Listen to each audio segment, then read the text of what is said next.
থেকে গাইবে একটা সাহায্য আল্লাহ পাক করুক, আমিন।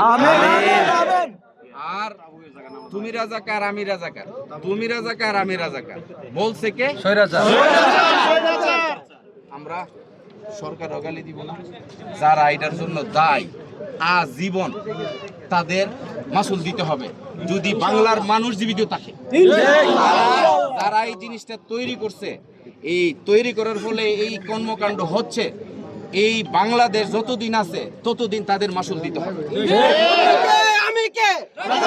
রাজাকার। কে বলেছে? কে বলেছে? স্বৈরাচার, স্বৈরাচার। তুমি কে? আমি কে? রাজাকার, রাজাকার। কে বলেছে? কে বলেছে? স্বৈরাচার, স্বৈরাচার। স্বৈরাচার নিপাত যাক, বাংলাদেশ মুক্তি পাক। বাংলাদেশ মুক্তি পাক। স্বৈরাচার নিপাত যাক, বাংলাদেশ মুক্তি পাক। স্বৈরাচার নিপাত যাক। বাংলাদেশ মুক্তি পাক।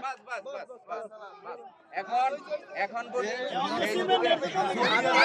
আরে কে শেষ শেষ না আবার শুরু হইছে না।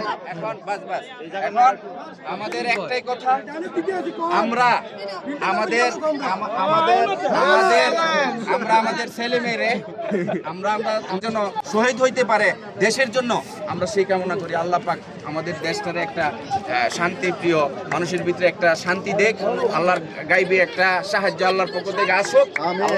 আল্লাহ প্রশাসনের যে লোকজন আছে, army, BTR, BGB, police, RAB, আমি তাদের কাছে এই প্রবাসের পক্ষ থেকে অনুরোধ করব দুই হাতে যে আপনারা আমাদেরকে মানুষ হিসেবে গণ্য করেন, আওয়ামী লীগ বা বিএনপি হিসেবে গণ্য করেন না, মানুষ হিসেবে আমাদেরকে গণ্য করেন, আমাদের দেশটাকে বাঁচান।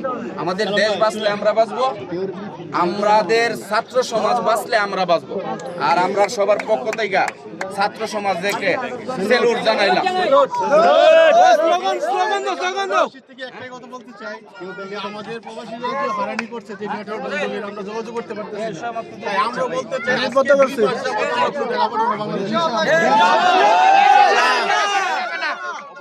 একটা স্লোগান দাও না। এটা এই দেশ সৌদি সমস্যা যদি না থাকে তাহলে আমাদের দেশ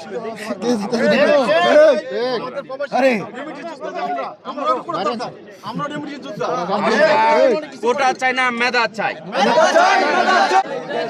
শান্তিপূর্ণ প্রশাসন চাই। কুটা না মেধা, মেধা মেধা, কুটা না মেধা, মেধা মেধা। স্বৈরাচার নিপাত যাক, স্বৈরাচার নিপাত যাক, বাংলাদেশ মুক্তি পাক। স্বৈরাচার নিপাত যাক, বাংলাদেশ মুক্তি পাক। আমরা তাবুক থেকে বলতেছি, সৌদি আরব তাবুক থেকে, আমরা এই স্বৈরাচারের যে কাহিনী করেছে, এই কাহিনীর বিনিময়ে আমরা তার পদত্যাগ চাই।